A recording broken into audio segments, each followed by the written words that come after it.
welcome to the Office Servers 2022, the very first webinar. Very pleased and honored to welcome Dick, being a very close friend. Dick has been with us, it's the third time we're hosting Dick, but Dick has been a part of the Scribble family for a long time.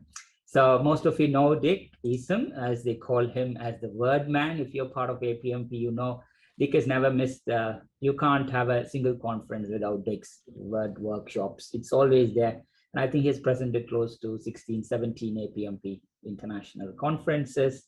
I know he's one of the handful of people who have awarded the APMP William McRae Founders Award, currently chair of APMP Western Chapter, and also past chief executive of APMP, and also Dick is also part of SMA as the senior vice president there. So pleased and honored to welcome Dick today. Thank you, Dick. Thanks for joining, and it's all yours. But please to stay until the very end, because at the end of Dick's presentation, there will be Scribble quiz. Join in, answer the question, win some prizes. So Dick, it's all yours. Thank you for joining. Thank you for the great introduction, Bhaskar. It's good to be back with you again. I'm pleased to be a repeat offender at Baachu. So what are we going to talk about today? We are going to talk about how you can supercharge your Word templates with content controls. So this is pretty easy to use to start off with, but I will get into some quite technical stuff in this presentation. So stick around, and then I'll send Bhaskar, I'll send you a PDF of the presentation so that you can make that available to people.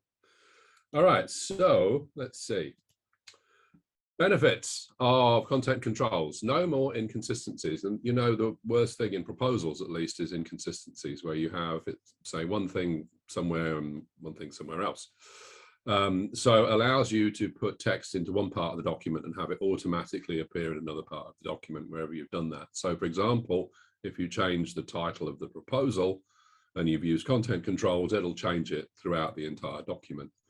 And I know certainly I have at least twice in my proposal career had to change the name of the actual project that we were proposing.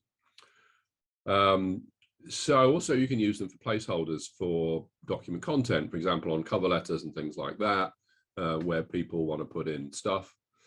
And you can also pre-populate the content control, so like a drop down, so people can pick the right value.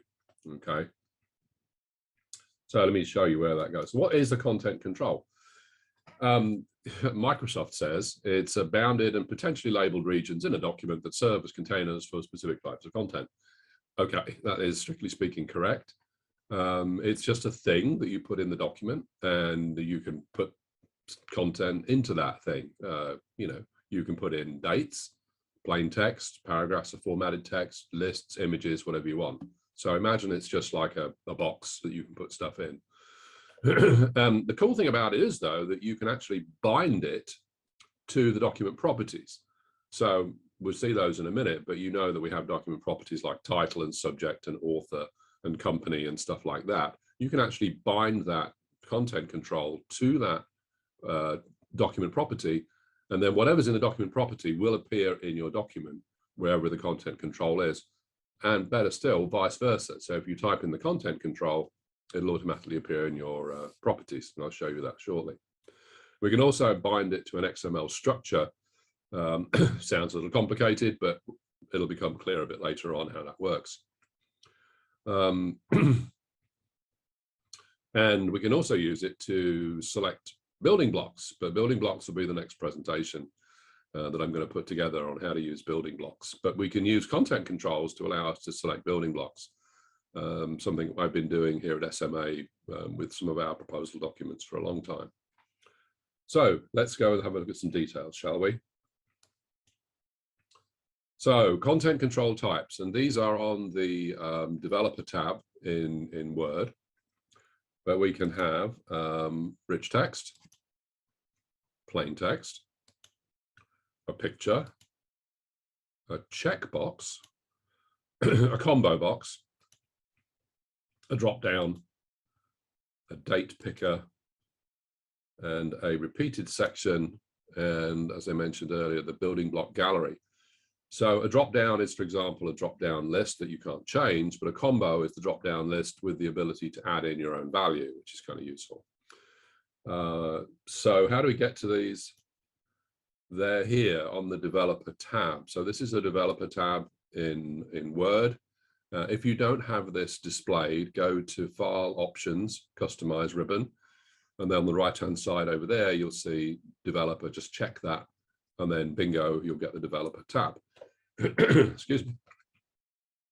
The Developer tab looks a little scary, but it's actually not.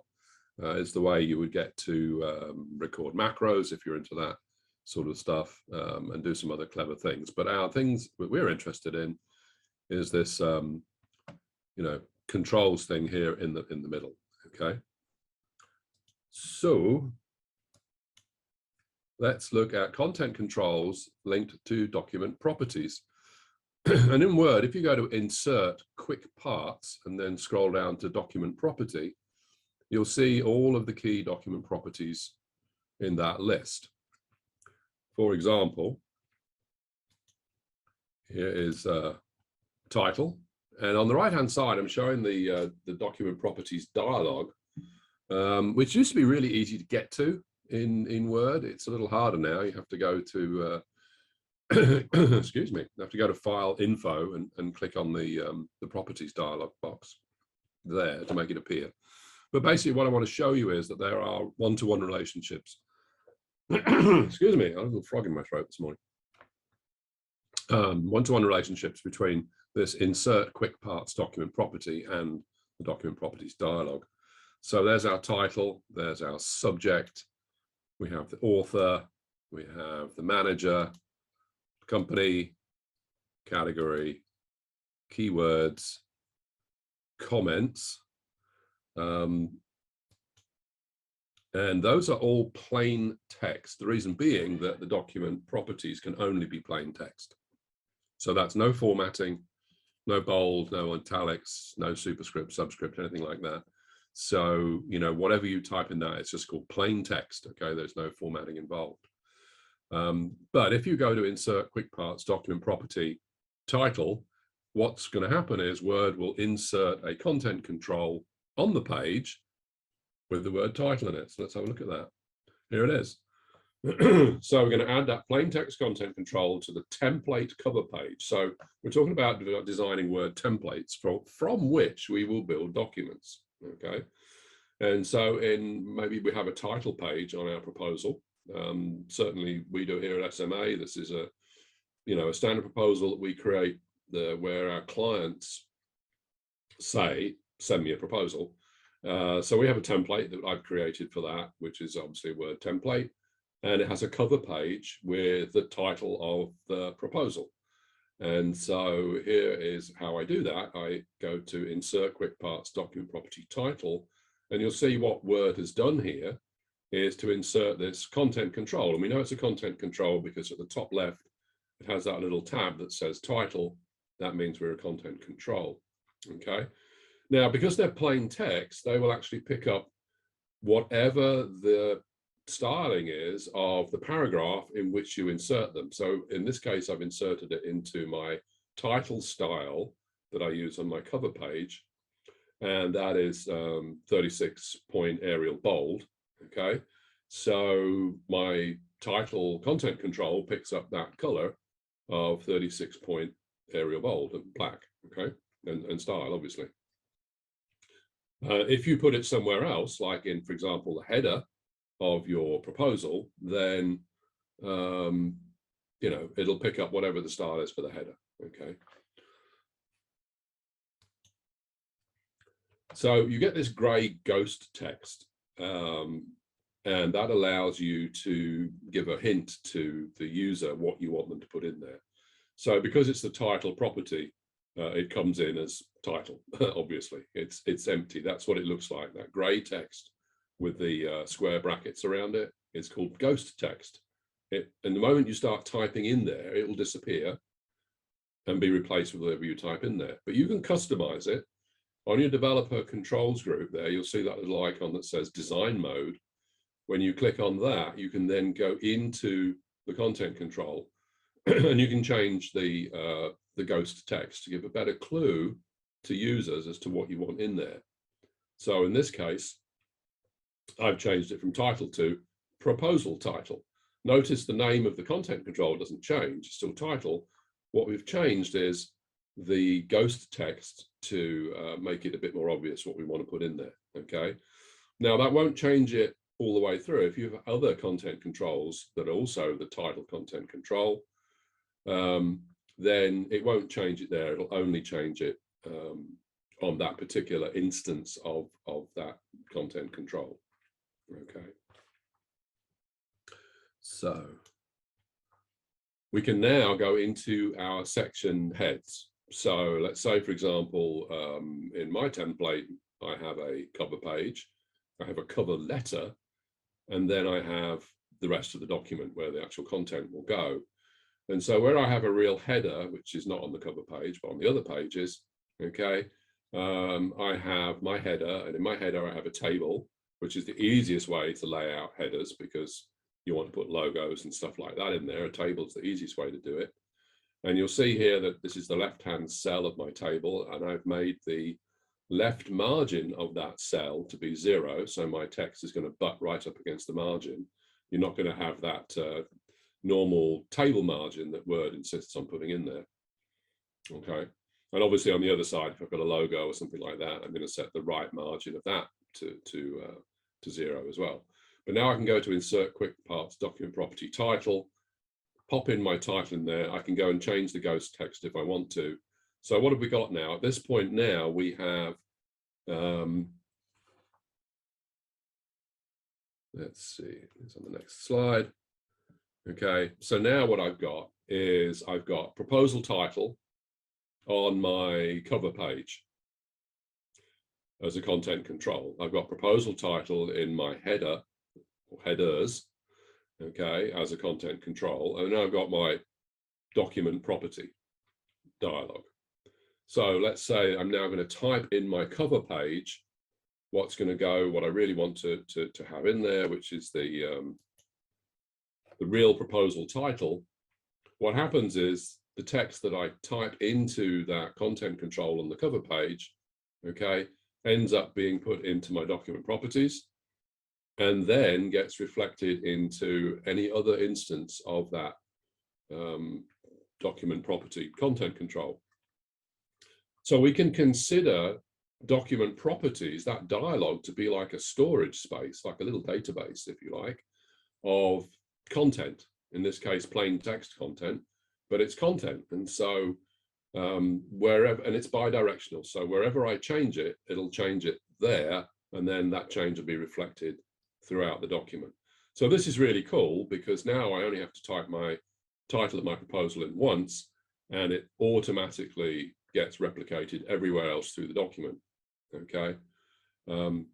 So it could be, for example, I use the subject to be something like, you know, proposal or revised proposal or statement of work or whatever, and I put that in the footer. So that's another thing you can do. So anywhere where you want to have content go all the way through and not have to go and fix it, because you don't really want people going into your headers to have to do that. You can do this all from the title page if you have one. I remember, as I mentioned earlier, I remember a proposal I did with a client of mine, oh gosh, 10 years ago now, I guess, nearly, to the Centers for Medicare and Medicaid Services over here in the US. And it was a healthcare information technology proposal. And it was the early days of Obamacare, as we call it. And this was for a health insurance marketplace, so HIM. And then at some point during the proposal submission process, before we had to submit, they changed it from health insurance marketplace to health insurance exchange, so HIM to HIX, or the other way around. I can't remember which way it was, but there was a change, and that's the important thing. And so we had to go through all of the documents that we'd already built and make sure that we had the correct title and correct acronym all the way through. And so, of course, had we used content controls, wouldn't that have been so much easier, right? You've only got to do it once. And you know, consistency throughout documents and throughout the documents in your proposal is super important. One of the executive advisors that we had at SMA was the previous head of the Missile Defense Agency over here in the US, part of the Department of Defense, the, you know, Star Wars type stuff. And we had a presentation from him, and he said, in his time as an evaluator looking at people's proposals, that the easiest way to eliminate yourself was to be inconsistent. I mean, non-compliant, obviously, but inconsistent throughout your, you know, different parts of your proposal, between the different volumes, the technical volume, the management volume, the cost volume, that sort of thing, because it shows a lack of care, if you like, as to, you know, your proposal process. So doesn't bode well with the client, with the customer. So this is an easy way of fixing that, is to use these content controls to do the simple things. Okay. So what else can we do with content controls for our proposal? Well, we can use a date property. Again, you know, we have a date, this date we're submitting, right? It's very important on the cover page and in your footers. So we want to add that. We want to bind that to a document publish date property. Now, this is a weird thing because the publish date property is not actually on the properties dialog. It's a hidden property. There are some extended properties that Word doesn't expose through that dialog, unfortunately, but it's there all the same. And so if we go to insert quick parts document property publish date, what's going to happen is Word will insert this publish date content control for you. And you can see it has that little drop down sort of arrow on the right hand side. We'll see that in a minute. Okay, and we can change the name of the content control, and you know, we can actually change it to submit date. We don't have to call it publish date. We can change it to submit date if we want to. It doesn't change the binding. It's still bound to that property. Even if you change the name and change the ghost text, it doesn't matter. It's still bound to that property. So what we've got now is a thing called the date picker. So one of the content control types I mentioned earlier, this is the date picker content control.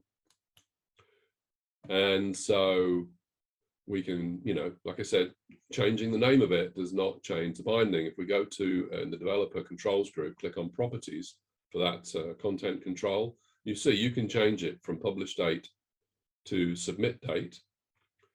It doesn't matter.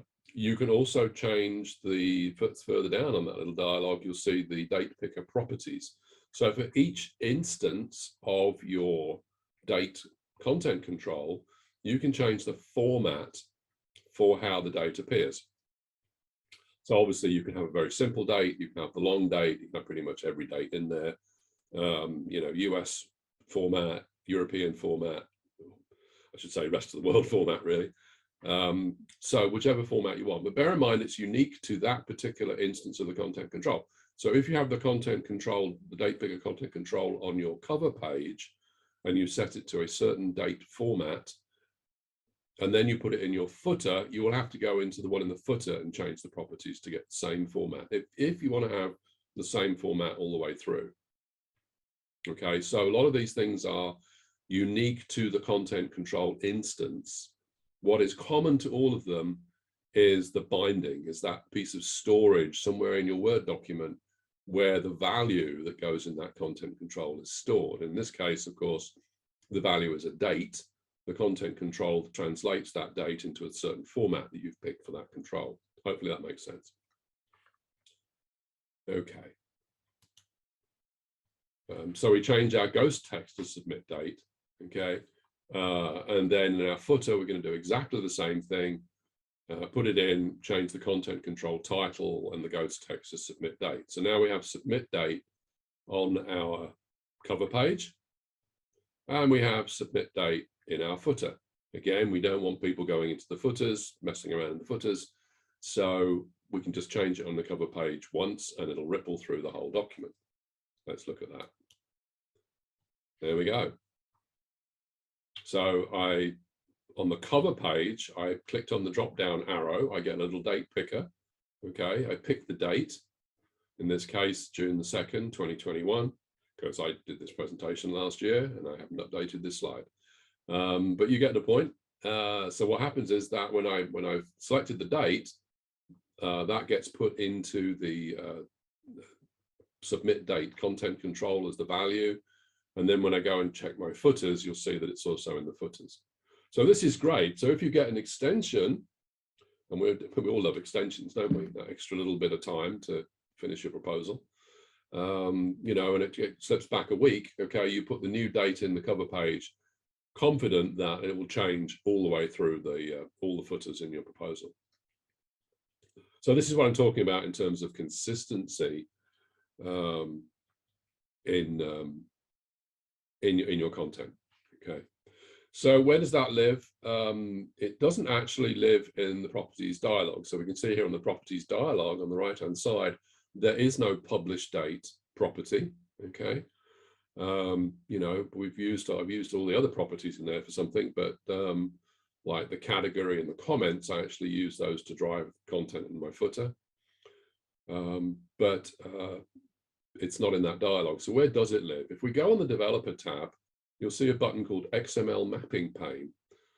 This sounds a little scary. It's not. It's just really, imagine XML, Extensible Markup Language, is just the tool that it uses to create storage areas within your Word document.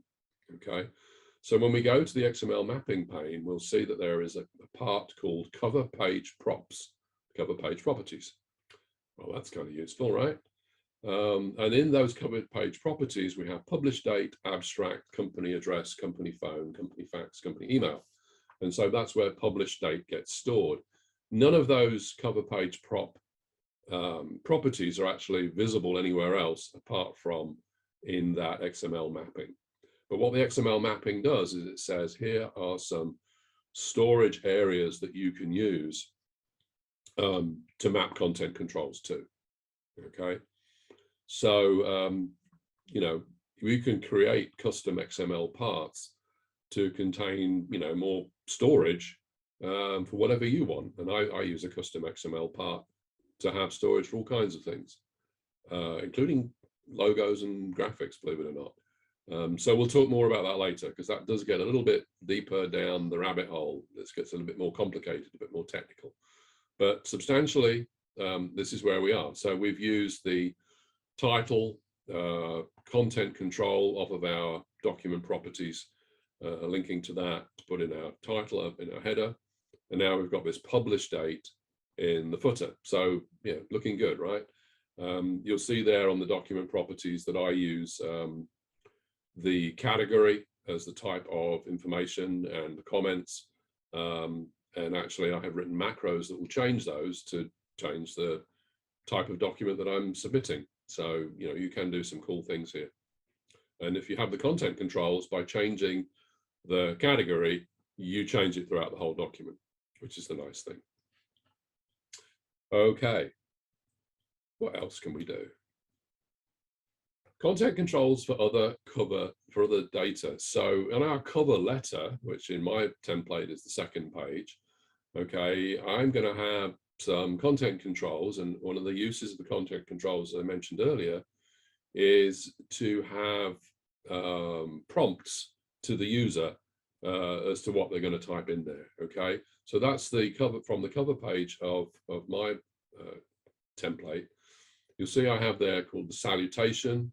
That's a combo box. The rest of these are all rich text content, so I can put anything I want in there. But the content of the combo box, that allows me to, allows the user to pick one of the standard values, or they can add their own. Okay, so I'm going to insert that combo box there, and I've called it salutation. Okay, client salutation. So that's basically, you know, who is it going to at the client or the customer? You can change it to whatever you want. So let's put this in. I'm going to go to combo box on the developer controls tab. Select the content control once it's been inserted into your Word document, and then click on properties in that developer controls group. So now I can select choose an item, normally when you get by default, it'll say the first item is going to be choose an item, which is kind of silly. So I delete that, just remove it. Okay, and then click add, and then you can put in all the standard ones. And so here in the US, it would be Mr., Mrs., Mrs., Doctor, whatever, with a period. I know UK, you wouldn't use the period necessarily. So, you know, whatever. But let's say, for example, that, you know, you want, I don't know, professor or whatever it may be, or something else, or maybe it's a military rank. You can't have every single one in the list. So that's why I'm using the combo box.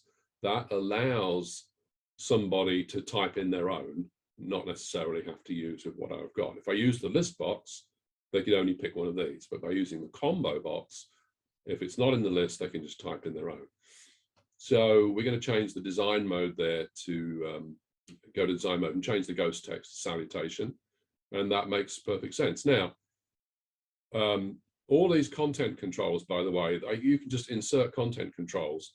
They're not bound to anything, which means if I insert another content control called, you know, salutation, okay, it doesn't actually get, it won't work. So if I let's say, for example, at the beginning of the page, you know, I've got this, you know, at the top of the letter, the top of the cover letter. Okay, if I just go back one. So there's the top of the cover letter. That's the address block. Okay, but let's say actual cover letter, it says dear, salutation, last name, right? Nothing's going to happen if I type in the cover letter at the top, because those two content controls have no binding. They're basically independent, isolated content controls. They're not bound. So what we need to do is to create some storage so that we can have a value called salutation. And if I type in one content control, it'll store that value in that salutation storage area, which will then get picked up by all of the other content controls that are bound to that area. Hopefully this is making sense. If not, ask a question at the end and I can actually show you it in Word. Okay, so now we're going to get a little technical, all right, but please follow along, and I'll take it very slowly. And I'm reminded of a lovely cartoon from The Far Side by Gary Larson. This is quite an old one, but one of my favorites is the mosquitoes, and there's the mosquito that, you know, hit the artery, and the other one says, pull out, Betty, pull out, as it's filling up with blood. This is where we're going, okay? We are going to go more into the technical side of it, but actually it's not so bad. So if we want to use our content controls more than once, okay, here's our final cover page. So you can see at the top, there's my address block, salutation, first, last, client title, client email, company name, blah, blah, blah, okay, cool. If I type salutation and last name, it won't copy down to the dear line because they're not bound. So how can we link them together? We're going to create some storage space, okay? Let's look at how we can do that. We're going to create some storage content controls using a simple XML file. So XML is extensible markup language. It's really quite simple. It's, if you've seen HTML that like websites are built from, that's hypertext markup language. This is extensible markup language, which is just another flavor of the same thing. The point is, if you look at the blue text there, you can see that I have something in angle brackets called, you know, client salutation. And then, so I open a tag, that's called a tag, and then I close the tag with close client salutation with the slash. So wherever I open something, I close something. What goes in between, as we can see there, that's where Word inserts the content. How do I create this? Every computer has some sort of text editor. Okay, on Windows, it's Notepad. I prefer a free piece of software called Notepad++, which most programmers actually enjoy using because it's very geared up to understanding programming languages. So if you save an XML file, it knows it's XML, it does all the pretty coloring for you so you can see all the bits in there, okay? But this is a very simple XML file. This is exactly the one that I use, okay? As you can see, it's called sma.xml, and it has properties for a client salutation, first name, last name, title, company name, address, city, state, and zip. You can put whatever you want in there, but those are the ones that I use, okay? If there's others in there, that's where they are. So create that in your text file, text editor, or whatever it happens to be. You do need that XML thing at the front. So obviously, when you get the slides from Baachu, you can see this in there. It's very easy to create. The important thing to remember is if you open a tag, you then have to close the tag, and that's the only really rule in XML. And then you get what is called well-formed XML, which means it won't break. So anyway, there we are. That's really simple. That's our client XML file. We'll save that as client XML. Okay, super easy to create, just some basic rules. But you can literally add storage in there for anything you want, including graphics, believe it or not, because Word has a way of converting graphics into text that it can put inside that XML file. It's kind of weird and scary, but it can do it. Okay, so now we've got this little file. How do we get it into our Word template?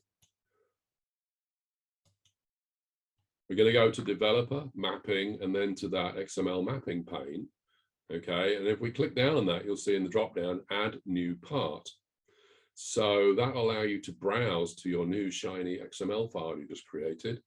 And you're going to click Open, and then Word will pull that file into the Word document. And you'll see now that you have a custom XML part called SMA, because that was what we put in the top. So if your company name, just go back here, you'll see where it says here, this XMLNS, which is XML namespace, is SMA. If you work for Baachu, you would put Baachu in there, okay? And then when you insert this, instead of saying SMA, it'll say Baachu, okay? So I'm getting a question here from Mitch. How do spaces work in content controls? If, for example, you have a first name and a last name unit, do you put a space after the word in the stored content, or spaces between the blocks in the Word document? I put the spaces between the blocks in the Word document. So basically, the first name just has the name in it, Mitch, and the last name would have Barrett's, and then the space would be in the actual document itself. That way, it's kind of consistent, I guess. If you do, as long as you do it the same way all the way through. But yeah, keep punctuation and spacing out of the content control would be my advice. Okay, so hopefully by now we have our XML mapping, our custom XML part. Like I said, you can have anything you want in there, including graphics if you want. Okay, so let's move on. So how do we use it? Method one, two ways of doing this. We can select the content control and then go to the XML mapping pane, let's say client title, right? So that would be the job title of the person that it's going to. You can then right click on client title in the XML mapping pane, and a pop-up will come up. And it'll say insert content control or map to selected content control. In this case, because we selected the content control first, okay, we're going to get, we're going to select mapped to selected content control. So what this does now is it binds the client title content control to the client title mapping part, okay? So we've got that binding. So anywhere else where we want client title, we can just insert the content control and bind it, and all three are bound together. So that's one way of doing it. The other way of doing it, okay, is to use content storage, using your content storage. And so this time now we go to the XML mapping pane, right click on client title, and then use the insert content control, and that will allow us to pick what type of content control we want. In this case, we're going to pick rich text. It pops it in there, and then we go and change the content control title and the ghost text to client title. So either way around it works. You can either put in the content control first and bind it, or you can go to the binding and insert the content control from there. Doesn't matter, both work. Okay. So fairly complicated. I feel I've run through this fairly quickly, but let's have a look at what did we learn here? Okay, what did we learn, Palmer? If anybody's seen this movie, Burn Before Reading, it's really funny. Anyway, so we've learned how we can add content controls to document properties, okay, that are bound to document properties. We know how to add a date picker content control. We know how to add a combo box content control. We know how to create custom storage and how to bind our content controls to custom storage. So what else can we do with content controls, you might ask? We could allow users to select from building blocks of pre-formatted content. So, let's say, for example, that we have a SMA template, and we've got plenty of time, so I'm going to show you this I'm going to actually go crazy and show you this in real time. That we can have different types of terms and conditions. And so we have a content control that allows us to pick different building blocks with terms and conditions. We can create very complex fill-in forms. I have one WordMan client who has some incredibly complicated forms that we use content controls a lot to allow us to have tables where somebody can click on a plus sign and add a new row to a table using a content control, all kinds of things. And yes, thank you. Dallas is in May, not in October. I changed the name of it. I changed the name of the conference and not the date. I apologize. Yeah, so we can do all kinds of cool things. So what I'd like to do at this point, by all means, if you have questions, ask your questions in chat and we'll cover them. And please, go to wordmanspeaks.com and have a browse around the website. And if you have any questions that we don't get to here, you can always email me at wordmanspeaks.com. But I think as we have plenty of time, I want to show you how to, do this in in Word itself. Okay, so let's put this away, and I'm going to share my Word content here. So let me just bring up a Word document, and I'm going to let's see, what am I going to share? I'm going to share this document. So can we see the Word document here? Bhaskar, am I showing the right thing? There is no, I think if you stop share, Dick, and then I did share and I started sharing again. So let me just, let me see, screen 2. Am I sharing that? Oh, yeah, something is popping up now. Yeah, continue. Okay, great. All right, so I want to show you, sorry about that. I want to show you the what we use at what I created for SMA. So I have here a basic proposal template. Let's pick this one. So I'm creating a new document based on this, and this is in dark mode, so hopefully you can see it. I've got my paragraph markers turned on. Okay, so here's my cover page. You'll see I have proposal title, which is a title content control. Let's zoom in a bit. There we go. There's the title content control. That is bound to my title document property. I have the subject, I have a submit date and a version number. And here's my cover page. So here's my block that I talked about. Okay. And then here is the body of the proposal. So pretty straightforward, right? So I can type my real proposal title in here, and you'll see that even though it was grey text, it picks up the style of the heading, which is this purple bold. And because this is a a plain text content control, I can just hit Tab to get out of it, and you'll see that here it's put it in the header automatically. And if we go to the file info properties, advanced properties, which is a bit of a pain, isn't it? But you'll see there it says real proposal title. You'll also notice that SMA proprietary information category and the comments I've actually used in the footer of my document. So here in the footer, there is the category, and then actually on the title page is the comments, and thereafter it just says see the title page. Okay, but you can obviously, you know, if you wanted to, you could play around changing that through a macro or something. The other things I've used is this is the subject. So we have different types of things here, but I'm just going to change this to proposal. I could put a combo box in there, but I haven't. Because it's a document property, it's a little harder to link to. Here's my submit date. So let's pick today. And then there's a version number, and the version I've actually used there is a document property called status.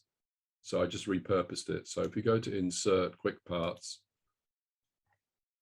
okay, document property, there's one here called status, and that status is the one I used for the version number. That one gets copied through into the footer as well, down here, as you can see. There's my submit date and version number there. Okay, so that's all good. Here are my salutations, so I can pick Mr. and it gets copied through into here because those two are bound together. But I could also type, I don't know, Colonel, and just hit, let's get rid of that. And that gets copied over, okay.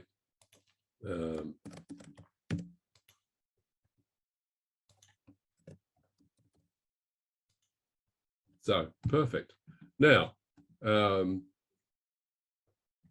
other thing I can do now is this is a proposal. You know, sometimes it goes from multiple different people, right? So we have lots of salespeople here, and which salesperson is it? So if I click on this, this is the use of a content control that binds to different building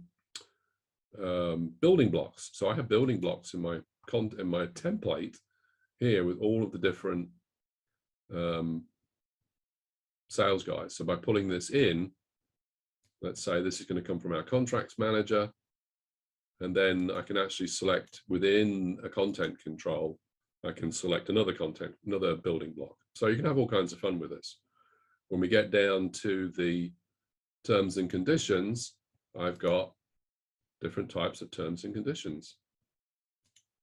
So I can just bring those in, but that'll be another thing that I'll show you how to do in another presentation. Okay, so let's look at some questions here. Somebody said, how do I insert images? Okay, a little trickier with, I'm just going to go to create a new blank document here. And hopefully we're still seeing this, yes. So I can insert let's see, we're going to go to developer. I can insert an image content control. Okay, so there's a picture, and then literally when I click on this, I can browse and go and get an image. Okay, if I wanted storage area for that, I would have to bind that to an image storage area. So I'd have to go in here. Here's my XML Mapping Pane. And this is great because that works really well in dark mode, doesn't it? Not really. Okay. And then obviously, you know, I'd have to create my own storage area to bring that in. Okay. If I wanted to have more than one link together, but ordinarily that's the picture thing, and I can mess around with it and squish it and whatever. I have had somebody ask me to do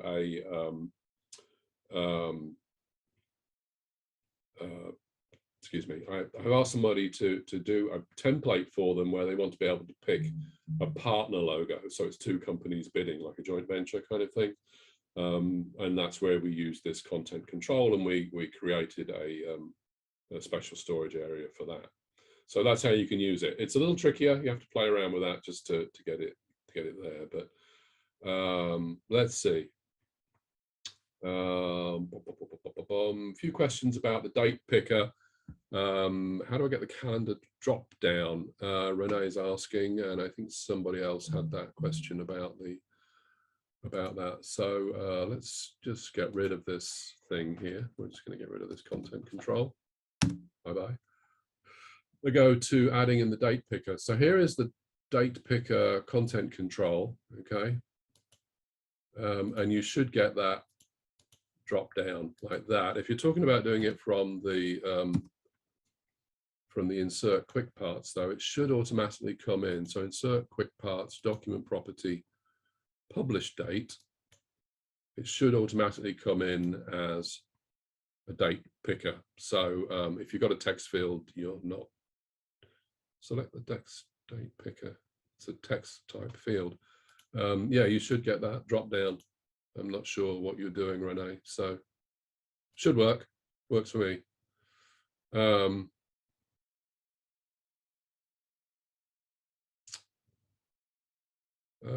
Let's see, a few more questions. I can add the information repeating on every page using header and footer then by content controls. Yes, you can, absolutely. Not sure why there's a couple of you asked about the date picker, but it should come up as a published, you know, as a date. It doesn't matter which way around I do it. So yeah, and it's in these cover page props. This one here, published date. Sorry about the dark mode. That's word fail there. Okay. What other questions do we have?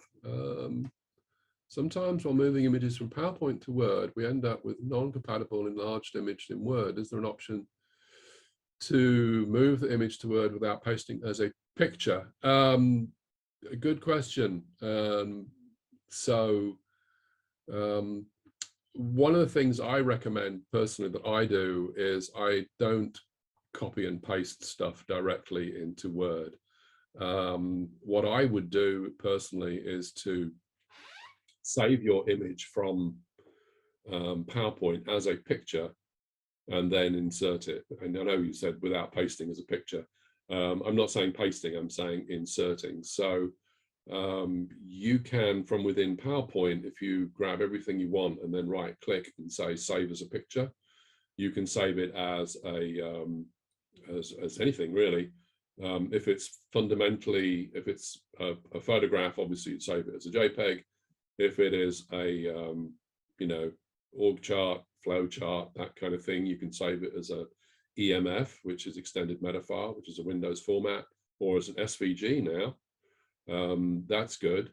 If it's a hybrid where you've got, you know, little images and text as well, probably an EMF is better. And then when you go into Word, go to insert picture and pull it in that way. I think that's the best way of doing it. I don't like taking stuff out of PowerPoint and pasting it directly into Word. Generally, bad things happen when you do that. Word will convert PowerPoint into its own type of drawing objects, which are different from PowerPoint's objects. So for example, in PowerPoint, if I have a text box, I can center text vertically in a PowerPoint text box, but I can't do that in Word. Word doesn't know how to do that inside its text boxes. So great. Yeah.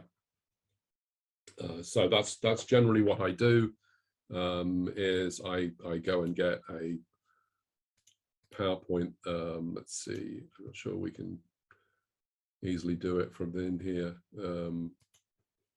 See, if I go and grab all of this content here, I can right click and save as a picture. Okay, and then I can save it as save it on my desktop. I'll save this as let's say an EMF. That's always a good format. Picture one. And then when I go into Word here, I can insert picture on this device. Oh, hello, wake up. Desktop, picture 1. So you get a nice crisp picture, everything lines up nicely. That's the way I do it, okay?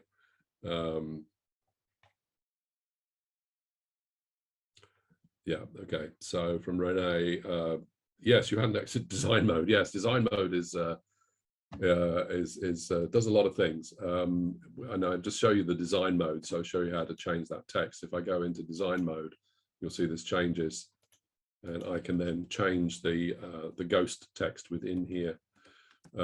Generally, just beware. One of the things that you can do when you change your ghost text is you can lose that gray color to it. And that sometimes happen if you literally start typing new ghost text from here. See, that's black like that. So as a little tip here, always start from, not the first character, start from here and change this. That way you'll keep that gray thing, the gray ghost text. You can also change the properties, of course, call this submit date. And we can change the format. And then we come out of design mode. Oops. And then when I change the date, I get today, which is perfect. If you have a lot of content controls in your document when you hit design mode, because obviously design mode takes up more space like this, then you'll see the whole, everything, the pagination will go a bit crazy, particularly if you have a very complex form or something like that that you've built with content controls. So you might find the content control you're actually working on is scroll down a couple of pages. Like I said, I have a client that does very, very complicated forms, incredibly complicated forms that help, for filling in stuff, and they jump around a bit when I go into design mode. So just bear that in mind. Okay. Let's see, what other questions do we get here? So I know I covered something that's quite technical today, but we've got about 10 minutes left here. If anybody has any general Word questions or anything like that, more than happy to answer them while we have time, or anything else we want to know about XML and content controls and that kind of stuff. Definitely, Dick, what would be the one thing that you found that's very complex that people do, but with a word hack that you could do it very simply? Anything that you find commonly people do that in a complex way, but I think well, you have hacks, but yeah, I think there's the one thing I'll emphasize that I see people do that I never do, and that is I create templates. Okay, and I called this presentation "Supercharging Your Word Templates, not your Word documents." And so let's see, from Alan. Yes, Alan. Yes, to design mode, to turn it on and then turn it off. It's a toggle. Yeah. So we're working in a document here, right? This is document 1. It's actually based on a template. So you'll see that when I go into File New, okay, I have templates that are available. These are my templates, okay? And I actually spent some time creating the templates. And this is something that if you know the presentations that I've done over the years at APMP, one of my early ones is how to create templates and what's in a template, what's the best practices for templates. And so if you spend that little bit of extra effort, you only have to do it once. Create a template for your company presentations of PowerPoint, or whether it's for Word presentation, Word documents for proposals. You'll know that if you create the template once, you can use it multiple times, and you get that degree of consistency of branding and look and feel across your company. So we have 4 basic templates here, which are the landscape ones that we use for most of our proposals. We have those in letter and A4, and we have a couple of portrait ones in letter size and A4.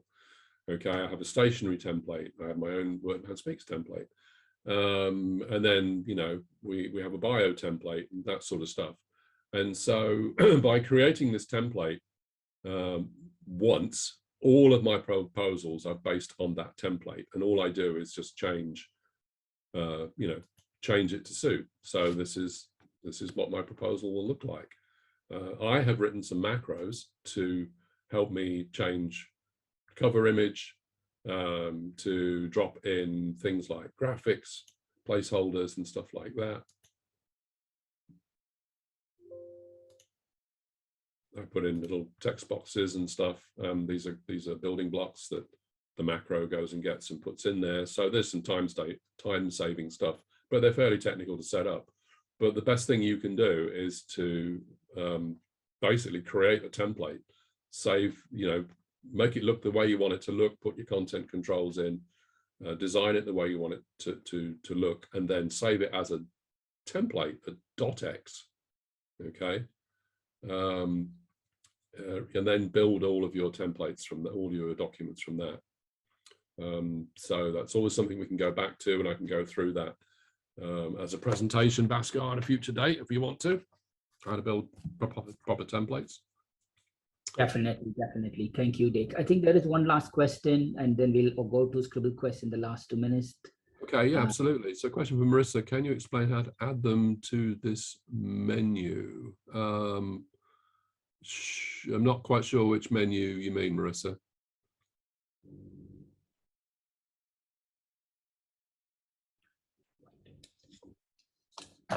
Oh, right. Yes, okay, absolutely. So how do you get them there to appear up here when you go to File, New? Yeah, no, absolutely. So when you save a template, you've got to save it to the right place. So let me see. Are you seeing that, Bhaskar, my file menu? Yes, I can. Yep. Thanks, Dave. So magic happens. You're going to go to a place called App Data, and it's a shortcut in Windows, and you're going to type the %, App Data %. I'm going to put it here in the chat so you can see APPDATA %. Okay. Put that up here in this address bar. Okay, so because it disappeared the moment I clicked out of it, App Data %. Magic shortcut. But I can't type. So let me just put in P's instead of O's. There we go, app data. Where did that take us to? That took us to my login, app data roaming, which you can see is C users, my name, app data roaming, okay? In there is a Microsoft folder, click in that. In there is a templates folder, click in that. That is where all your templates are. Okay, so put your templates in there, all your .x, .m, .potx, XLSX, XLSM, all of the templates for all different Office apps will live in there, okay? Just shove them in there. Now, next trick is to come up here and grab this address.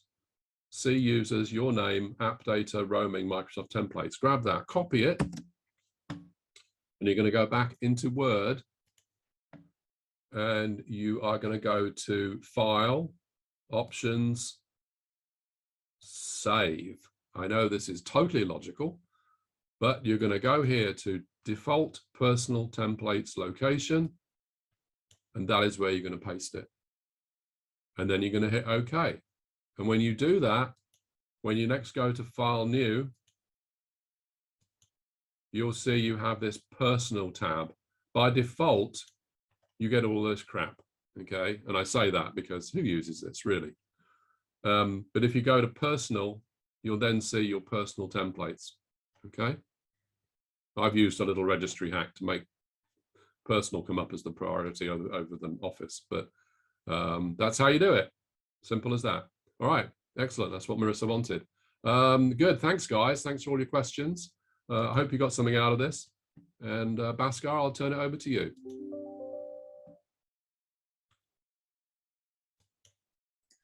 Sorry, I was talking with mute. So thank you, Dick. Thanks for joining. And who would like to have Dick back? Drop in the box. We will bring back in the next 3 to 4 months, provided you do the homework that Dick gave you today. So as Scribble Quest, I know we overran slightly, but just 2 questions from me. Let's see who answers this correctly. The very first one is, the whole thing Dick did today, he started in the Word with the tab on the top in the menu. Which tab did Dick went on? There is the tab that Dick used from the top. Developer, that's right. So Piyush and Lauren, good work. Alan, very close. The second one is, when Dick was setting up the salutation, he was talking about UK, US and stuff, and then he called a box. He set up something called salutation dash box. And that's in what box did he call?